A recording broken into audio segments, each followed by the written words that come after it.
Bonjour, aujourd'hui on va parler de l'athérosclérose. Donc c'est un sujet d'anatomie pathologique. Donc notre plan, on va discuter la définition, l'intérêt de la question, un rappel, les facteurs de risque, la pathogénie et les lésions. On va commencer par la définition. Donc la définition selon l'OMS, c'est une association variable de remaniements qui vont toucher les artères de gros et de moyen calibre. Ces remaniements sont faits par de lipides, par de glucides complexes, par des produits sanguins, par des dépôts calcaires et par des tissus fibreux. Et en plus de ça, on va voir des modifications au niveau de la média. Donc, il faut noter qu'au niveau de cette définition, on n'a pas dit l'atteinte des artérioles, parce que les artérioles, ils ont une basse pression, premièrement. Deuxièmement, on n'a pas dit l'atteinte des veines, parce que c'est une pathologie des artères. D'une part. D'une autre part, il faut savoir qu'on peut avoir une atteinte des veines, et ce qui est très rare, c'est quand on a des malformations artério-veineuses, et là, la pression commence à s'élever au niveau des veines. D'une part. D'une autre part, le mot athérome, donc, veut dire, c'est un mot grec, athéra, veut dire bouillie. Parce qu'auparavant, ces plaques d'athérome ont été considérées comme des tumeurs enquistées, bouillies par de lipides. Alors que maintenant, on le considère comme une dégénérescence intimale. Très bien. Donc, l'intérêt de la question. Donc, ce n'est pas seulement parce que c'est une des pathologies les plus fréquentes, mais c'est beaucoup plus l'intérêt de la mortalité et de la morbidité qui sont très élevés. La mortalité, c'est par les IDM et par les AVC, etc. D'une part. D'une autre part, on va parler de rappel. Il faut qu'on parle de rappel. On va parler de la paroi artérielle, de quoi elle est constituée. Il faut noter que cette partie, je vais expliquer la physiopathologie dans cette partie. Alors qu'au niveau de cette partie, c'est une partie d'une paroi artérielle qui est normale. Donc, qu'est-ce qu'on a? On sait qu'on a trois couches dans la paroi artérielle, inthéma, média et adventice. Dans l'inthéma, qu'est-ce qu'on a? On a une couche de cellules endothéliales qui va reposer sur une membrane basale. Et puis, on trouve ici, au niveau de cet espace-là, un tissu conjonctif. C'est au niveau de cette zone-là que la plaque d'athérome va se loger. En plus de ça, ce qui est représenté en noir, c'est ce qu'on appelle la limitante élastique interne. C'est elle qui va séparer l'inthéma de la média. Elle est riche en fibres d'élastine. En plus de ça, on va voir la média. La média, c'est la couche moyenne, c'est la couche la plus épaisse. Elle est riche en fibres cellules musculaires lisses qui ont un rôle contractile, ils ont une disposition concentrique et on peut trouver des gros vaisseaux ici.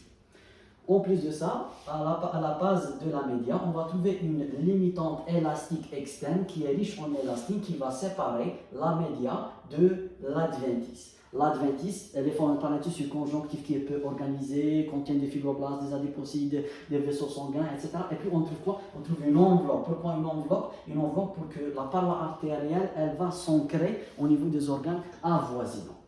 Donc ça, c'est pour un rappel histologique. Et si on va ajouter un peu de physiologie, il faut noter que la paroi artérielle n'est pas seulement un rôle de distribution d'un sang à forte pression qui va être éjecté par les ventricules. Elle a d'autres rôles. Ce sont des rôles beaucoup plus de synthèse parce que la paroi artérielle, elle est considérée comme la plus grande glande paracrine parce qu'elle va libérer, par exemple, si on veut faire une vasodilatation, elle va dégrader la prostaglandine, libérer la prostacykline et faire une vasodilatation. Si on veut faire une vasoconstriction, elle va libérer l'endothéline et elle va faire une vasoconstriction. S'il y a un thrombus qui est ici, on veut activer la fibrinolyse, on va libérer le facteur activateur de la plasminogène, etc. On peut libérer plusieurs substances. En plus de ça, il faut noter qu'on peut avoir plusieurs récepteurs sur ces cellules endothéliales qui vont répondre au système sympathique, système parasympathique, la vasopressine, etc. En arrivant aux facteurs de risque. Donc, pour les facteurs de risque, on a des facteurs de risque qui sont non modifiables et on a des facteurs de risque qui sont modifiables et on a autres facteurs de risque. On va commencer par les facteurs de risque qui sont non modifiables. Premièrement, c'est l'âge. C'est beaucoup plus à partir de ces lésions, on commence à donner des manifestations. C'est à partir de 45 ans chez l'homme et 55 ans chez la femme, de la raison que la femme elle est protégée par les oestrogènes. Je vais expliquer ça quand on va parler de sexe. Donc, dans le sexe, on va dire que l'homme il est plus touché que la femme parce qu'elle est protégée par les oestrogènes avant la ménopause, mais Dans les dernières études, ils ont montré que même on a une femme qui est ménopausée et on va donner de l'œstrogène pour protection, on ne va pas arrêter le développement des lésions athéroscléroses et parfois on va avoir des complications, dont le rôle d'évoquer autres substances protectrices telles l'HDL. En plus de ça, on a la génétique. Donc c'est un facteur de risque qui est non modifiable. La génétique, par exemple, si on a un père ou une mère qui ont souffert de lésions d'athérosclérose, on va avoir un risque de x4 vers x5 de développer un IDM. Là, la génétique, beaucoup plus, c'est pour les hyperlipidémies, par exemple familiales. Là, on peut avoir un déficit au niveau des récepteurs d'LDL qu'au niveau du foie. Par exemple, là, je vais expliquer. Si on a, par exemple, un foie qui est ici, et puis on va zoomer, on trouve des hépatocytes. Au niveau des hépatocytes, on trouve les récepteurs d'LDL. Ce récepteur d'LDL, s'il est absent dans les hyperlipidémies familiales, une des types de ces hyperlipidémies, donc quand il est absent, donc elle va pas sentir la présence de LDL. Le LDL, donc quand il va venir ici, donc elle va pas savoir qu'on a un excès d'LDL. Et elle va penser qu'on a un déficit en LDL. Et qu'est-ce qu'elle va faire? Elle va libérer un excès de LDL. Très bien. Donc, pour les facteurs de risque qui sont modifiables, qu'est-ce qu'on a? On a selon le mode de vie et on a ce qui est métabolique. Donc, selon le mode de vie, on a le tabac parce qu'il va libérer des substances et ces substances ils vont provoquer des vasoconstructions au niveau des artères, ils vont activer la coagulation, ils vont provoquer des lésions au niveau de l'endothélium, etc. La sédentarité, c'est un facteur de risque qui commence à être un facteur de risque très important de nos jours à cause de diminution de l'activité sportive.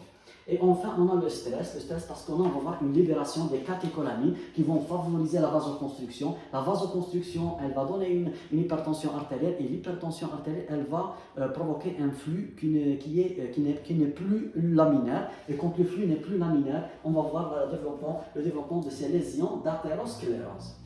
Et puis, on a des facteurs de risque qui sont métaboliques, tels le diabète. Pourquoi le diabète? Parce que le diabète, dans le diabète, on voit une glycosylation qui est non enzymatique, qui va commencer à pousser et forcer l'entrée du glucose au niveau des couches de la paroi artérielle, ce qui va affaiblir ces couches-là. Et donc, dans le diabète, beaucoup plus, si on a un sujet diabétique, il va développer ces lésions d'athérosclérose, beaucoup plus au niveau des membres inférieurs. C'est le cas de l'AOMI ou, par exemple, des coronaropathies. Bon, en plus de ça, on a l'hyperlipidémie, comme on a dit auparavant, bien sûr. L'élévation d'LDL, elle va provoquer ces lésions d'athérosclérose. Ou par exemple, quand on a une chute d'LDL, ou quand on a une élévation de ce qu'on appelle l'hypoprotéine A, c'est quoi ça? Donc, c'est une forme anormale de LDL. Donc, en plus de ça, on a l'hypothyroïdie. L'hypothyroïdie, pourquoi? Parce que quand on a une hypothyroïdie, on va avoir une diminution d'expression des récepteurs d'LDL que j'ai expliqué auparavant. L'obésité, pourquoi l'obésité? Parce que l'obésité elle-même, c'est un facteur de risque de diabète, c'est un facteur de risque d'HTA. Elle va provoquer la chute d'LDL, l'élévation d'LDL et la chute d'HDL. L'HTA, bien sûr, c'est évident. Parmi ces facteurs métaboliques, dernièrement, on commence à évoquer le syndrome néphrotique. Pourquoi? Parce que quand on a un syndrome néphrotique, on va perdre beaucoup de protéines et le foie, il va commencer à produire pour compenser cette perte de protéines. Et avec cette compensation des pertes de protéines, il va synthétiser beaucoup de triglycérides et beaucoup de substances lipidiques. Bon, pour les autres facteurs de risque, on a par exemple l'homocystéine. C'est quoi ça? L'homocystéine, c'est un acide aminé. On a trouvé que chez les sujets qui ont de l'athérosclérose, ils ont un taux élevé, un taux sérique élevé d'homocystéine. C'est pour cela qu'ils ont l'évoqué. Il faut noter que l'homocystéine n'est pas seulement lié avec l'athérosclérose, il est lié même avec les thromboses du côté artériel et du côté veineux. En plus de ça, on a la CRP et le fibrinogène. C'est pourquoi on va évoquer ces deux-là. Ce sont des substances inflammatoires. Par exemple, la CRP, c'est la protéine C réactive qui va sortir à partir du foie. Suite à une inflammation, on va libérer les cytokines, vont aller vers le foie et vont stimuler la libération de cette CRP. Cette CRP, quand elle est élevée chez les sujets qui ont des lésions d'athérosclérose, ils commencent à avoir des lésions qui sont instables, des plaques qui sont instables et qui vont se compliquer. La même chose pour la fibrinogène. Et puis, on a, c'est quoi ça? C'est le plasminogène activateur inhibiteur 1. C'est quoi ça? Donc, c'est un inhibiteur de l'activation de inhibiteur de l'activation de plasminogène. Veut dire, si on a un thrombus, on ne va pas stimuler la fibrinolyse physiologique. Et là, on arrive au ce qui est pathogénie, c'est la physiopathologie. C'est ça ce qui est très important. D'abord, donc, on va commencer par ces facteurs de risque. Tous ces facteurs de risque, ils vont provoquer des lésions endothéliales. Mais ce n'est pas tous les facteurs de risque, ils vont donner des lésions de la même manière. Par exemple, l'HTA, il va donner des lésions endothéliales d'une manière qui est différente. Pourquoi? Parce que, à l'état physiologique, le sang, il va passer d'une façon laminaire. Et quand il va passer d'une façon laminaire, il va caresser les cellules endothéliales. Et quand ces cellules-là endothéliales sont caressées par ce flux laminaire, le cytosquelette qui est à l'intérieur de ces cellules commence à bouger, il va libérer des signaux vers le noyau des cellules endothéliales. Il va activer le gène qui code pour ce qu'on appelle le superoxyde dismutase. C'est quoi ça? SOD. Donc c'est lui qui va dégrader les radicaux libres et les réactifs d'oxygène qui provoquent des lésions endothéliales. Donc, si on a une hypertension artérielle, le flux ne devient plus laminaire, il devient turbulent, et cela qui va étirer de façon excessive les cytosquelettes de cellules endothéliales, et donc ils ne vont pas arriver à activer le gène qui code pour le SOD, et donc les radicaux libres, les réactifs d'oxygène, de stress oxydatif, ils vont léser ces cellules endothéliales. Donc, quel que soit donc, le facteur de risque, on va voir des lésions endothéliales. Donc, après qu'on va voir ces lésions endothéliales, on va voir trois choses. Donc, trois conséquences sur les cellules endothéliales. Premièrement, on va voir une augmentation de la perméabilité des cellules endothéliales envers l'LDL. Premièrement. Deuxièmement, les cellules endothéliales vont exprimer des molécules d'adhésion, ce qu'on appelle vascular cell endothéliales, molécules d'adhésion. Et l'ICAM 1, ils vont être exprimés à la surface. Troisième conséquence, c'est que on va diminuer la libération de monoxyde d'azote, qui est un vasodilatateur et qui va disperser les plaquettes. Et donc, la conséquence, on va voir vasoconstriction, altération du flux sanguin, fixation des plaquettes. Alors, quand on a l'augmentation de la perméabilité des cellules endothéliales, les LDL commencent à pénétrer à travers ces cellules endothéliales. Ils vont arriver à ce tissu, à la partie du tissu conjonctif de l'intéma. Dès qu'ils vont arriver ici, ils vont trouver des réactifs d'oxygène. Ils commencent à être oxydés. Et quand ils sont oxydés, ils commencent à être une cible préférable pour les macrophages pour faire la phagocytose. Mais ces macrophages, comment ils vont venir? Ils vont venir parce qu'on a des molécules d'adhésion qui sont ici. Les monocytes, ils vont venir, ils vont se fixer à travers leur intégrine, et puis ils vont faufiler entre les cellules endothéliales, ils vont se transformer en macrophages, ils vont phagocyter le LDL, ils vont se transformer en cellules spumeuses. Et elles-mêmes commencent à oxyder le LDL. Et le phénomène ne va pas s'arrêter ici. Ces macrophages, ils vont libérer l'interleukine 1, l'interleukine 6, TNF-alpha. Ces cytokines, qu'est-ce qu'ils vont faire? Ils vont irriter encore les cellules endothéliales. Et elle va libérer le cytokine, donc, qui est responsable de chémotactisme des autres monocytes pour avoir un appel aux autres monocytes et autres macrophages qui vont venir ici. En plus de ça, j'ai dit que la troisième conséquence, c'est diminution de monoxyde d'azote, donc fixation des plaquettes à la surface des cellules endothéliales. En plus de ça, ça c'est quoi? Ça c'est les lymphocytes.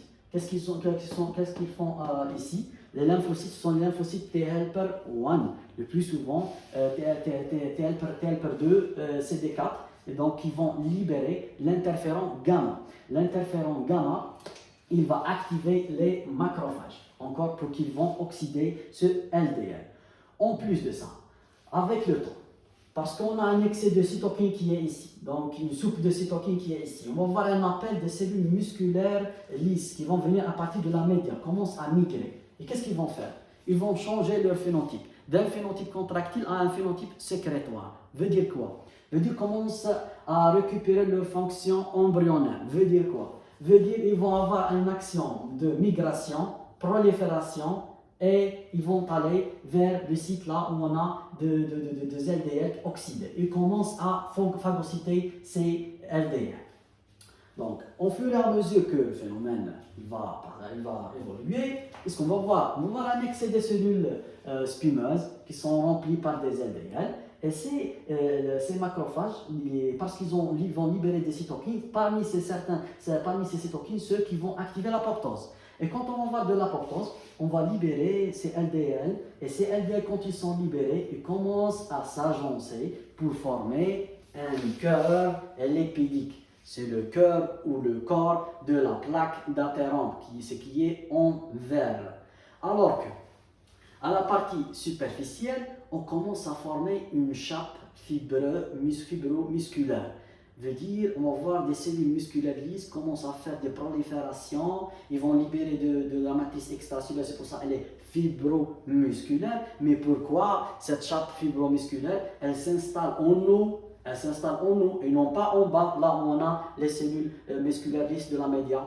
Parce que la sécrétion de platelet-derived factor, elle est potentialisée par deux cellules qui sont à la superficie. Ce sont les plaquettes et les cellules endothéliales qui vont libérer ce facteur-là. Et celui-là, il va provoquer la prolifération et la formation de cette chape fibromusculaire. Alors, qu'au niveau des épaules de cette plaque d'athérome, on va voir une angiogénèse. Une angiogénèse à cause de la libération de VEGF, etc. On va voir une angiogénèse qui est ici. Donc, très bien. Donc ça, c'est la plaque d'athérome, donc le cœur lipidique et la chape fibromusculaire. Il faut noter que cette chape fibromusculaire, c'est un facteur de stabilité de la plaque d'athérome. Elle va essayer de stabiliser la plaque d'athérome. Alors que le cœur lipidique, quand il est allongé, c'est un facteur d'instabilité de cette plaque. Et elle peut donc avoir des complications. En plus de ça, il faut noter que il y a dans la physiopathologie de l'athérosclérose, il y a une théorie infectieuse. Donc, c'est le cas de cytomégalovirus et le mycoplasme pneumonie. Pourquoi? D'abord pour le mycoplasme pneumonie. Pourquoi? Parce que ce mycoplasme pneumonie, et donc il va libérer des protéines qui vont activer notre système immunitaire. Et quand il est activé, il va libérer des protéases. Et les protéases, ils vont déstabiliser cette matrice extracellulaire. Et quand elle est déstabilisée, la plaque devient instable. Et c'est pour cela, c'est l'intérêt d'utiliser de macrolides suite à l'ID1 pour éviter les récidives. Donc, ils ont fait une étude sur cette histoire. En plus de ça, on a un autre germe, donc c'est le cytomégalovirus. Pourquoi il est appelé cytomégalovirus? Parce que lui, quand il va infecter la cellule, il commence à former des inclusions et la cellule commence à avoir une cytomégalie qu'on va voir donc, par microscope avec un aspect en œil de poisson. Donc, très bien. Donc, c'est ça pour la pathogénie. On commence pour les lésions. Les lésions, il faut noter, pour les lésions d'athérosclérose, on a des lésions qui sont initiales et on a des lésions constituées et on a des lésions compliquées. Pour les lésions initiales, on a soit ce sont des points ou des stries lipidiques ou une plaque gélatineuse. Donc, les points sont formés par quelques cellules spumeuses. Alors que pour les stries lipidiques, on va voir plusieurs cellules spumeuses commencent à avoir un aspect fusiforme. Ils vont donner une strie lipidique. Sur un plan macroscopique, elle va avoir un aspect de traînée jaunâtre qui va s'allonger selon le trajet de courant sanguin, etc. Et puis, on a la plaque gélatineuse. La plaque gélatineuse, on a le mot gélatineux pour dire qu'elle a la composante d'œdème parce qu'elle contient des mucopolysaccharides qui vont faire attirer de l'eau. Elle ne contient pas de lipides. Donc, avec le temps, si on a une surcharge lipidique, elle peut évoluer vers une lésion constituée. Et sinon, elle peut avoir une transformation fibreuse et donc, elle va avoir une transformation en fibre. Donc, il faut noter que les lésions initiales sont des lésions qui sont réversibles. Alors que pour la lésion constituée, comme j'ai expliqué, c'est ici, c'est le cœur lipidique, la chape fibromusculaire. Donc c'est ça, c'est la plaque d'athérome, c'est la lésion constituée. Donc, ces plaques d'athérome, ils vont avoir, donc sur un plan de diamètre, donc peut aller jusqu'à 5 cm. Ils ont un aspect lisse, régulier, jaunâtre, mais si elle va augmenter de volume, elle commence à avoir un aspect irrégulier, elle commence à avoir une coloration beaucoup plus donc blanchâtre. Bon, pour les lésions compliquées, qu'est-ce qu'on a dans les lésions compliquées? On peut avoir des ulcérations de la plaque d'athérome. Donc, quand cette plaque d'athérome elle est ulcérée, donc le sang qui est à forte pression ici commence à pénétrer à l'intérieur. Et quand il commence à pénétrer à l'intérieur, il va favoriser donc de l'hémorragie intraplaque. Ça, c'est pour les hémorragies intraplaques et pour les plaques ulcérées. Il ne faut pas oublier que quand la plaque elle est ulcérée, on commence à faire un contact entre le sang et le tissu conjonctif qui est thrombogène et qui va encore favoriser la formation de thrombus, donc ce qu'on appelle thrombose sur plaque ulcérée. Et quand on va voir la formation de ces thrombus, on peut avoir des thrombus murales, on peut avoir des thrombus murales ou des thrombus qui sont oblitérants. Donc, mural ou oblitérant. Donc, mural, c'est beaucoup plus dans les vaisseaux de gros calibre. C'est le cas de l'aorte. Alors que oblitérant, ce sont dans les vaisseaux qui sont de petit calibre et ils vont donc vont oblitérer la lumière de ces vaisseaux-là. Donc, et sans oublier que j'ai dit auparavant, on peut avoir une hémorragie intraplaque, soit le sang il va venir à partir de la lumière vasculaire, soit il va venir à partir de la lésion de cette néovascularisation qui est de mauvaise qualité. Donc, on va avoir une hémorragie intraplaque ou un hématome intraplaque qui commence à se gonfler et commence à fermer la lumière. Sans oublier qu'on peut avoir une autre lésion compliquée, ce sont les emboles. Quand la plaque elle est ulcérée, elle peut libérer cette substance athéromateuse. On va avoir des emboles athéromateux qui vont provoquer de l'ischémie. On peut avoir encore un embole, par exemple, un embole suite à une plaque qui est décollée. Une plaque, donc la plaque complètement elle est décollée suite à l'augmentation de calibre par l'hémorragie intraplaque, puis on va décoller la plaque et on peut avoir donc un embole qui est fibrino-cryolique à partir de thrombus qui est ici. Et enfin, on peut avoir une autre évolution, comme j'ai dit à la définition, donc j'ai dit qu'on peut avoir des modifications de la média.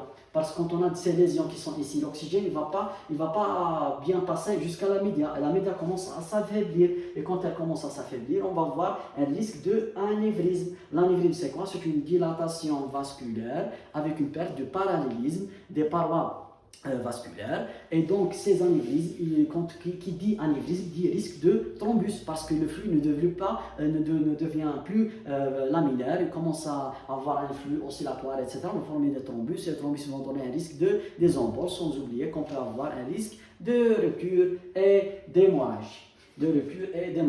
Donc, pour les sites qui vont être touchés par l'athérosclérose, la première zone, c'est l'aorte abdominale. Pourquoi l'aorte abdominale? Parce que derrière l'aorte abdominale, qu'est-ce qu'on a? On a la colonne vertébrale, et donc à chaque systole, chaque diastole, elle va être la paroi postérieure de l'aorte abdominale, elle va frapper contre la colonne vertébrale. C'est pour ça que la première zone, c'est l'aorte abdominale, et puis donc il vient donc les vaisseaux coronaires, les artères de membrane inférieure, donc iliaque, poplité, fémorale, et puis donc ce sont les carotides. Et puis donc ce sont le cercle de Willis. Et en fonction de l'artère touchée, on va voir une manifestation clinique qui est spécifique. Donc c'est ça l'athérosclérose d'une façon générale. Et donc je vous remercie.